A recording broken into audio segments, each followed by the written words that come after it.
పోచారం శ్రీనివాస్ రెడ్డి ఇందిరమ్మ ఇళ్ల పట్టాలను అందజేశారు. ప్రభుత్వం నిర్దేశించిన మార్గదర్శకాల ప్రకారం ఇందిరమ్మ ఇళ్లను నిర్మించుకోవాలని సూచించారు. అర్హులైన ప్రతి ఒక్కరికి ఇందిరమ్మ ఇళ్లు అందిస్తామన్నారు.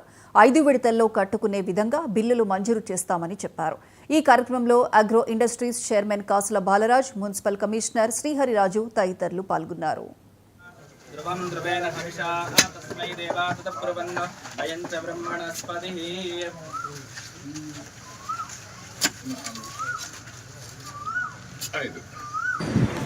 పోయినసారి 5 లక్షలే ఉండే, కానీ అది కాంట్రాక్టర్ టెండర్ విధానంలో పని జరిగింది కాబట్టి ఈఎండి అని, టెక్స్ అని, ఆదని, జిఎస్టీ అని, సీనరీ ఛార్జెస్ రకరకాల కొన్ని ఛార్జెస్ కట్ అయింది.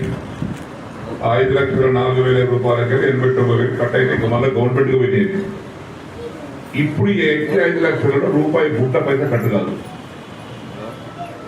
మీ ఖాతాలు బ్యాంకులో మీ ఖాతాలు తీస్తే ఒక్క రూపాయి కూడా కట్టు కాకుండా 5 లక్షలకు 5 లక్షల రూపాయలు 4 సార్లు మీ ఖాతాలో పడతాయి.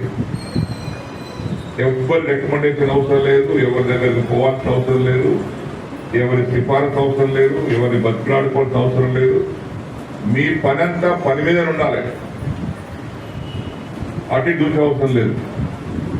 మీరంతా ఇప్పుడు మొదలు పెట్టిన తర్వాత ఇప్పుడు మీకు ఆర్డర్ ప్రతి ఒక్కరికి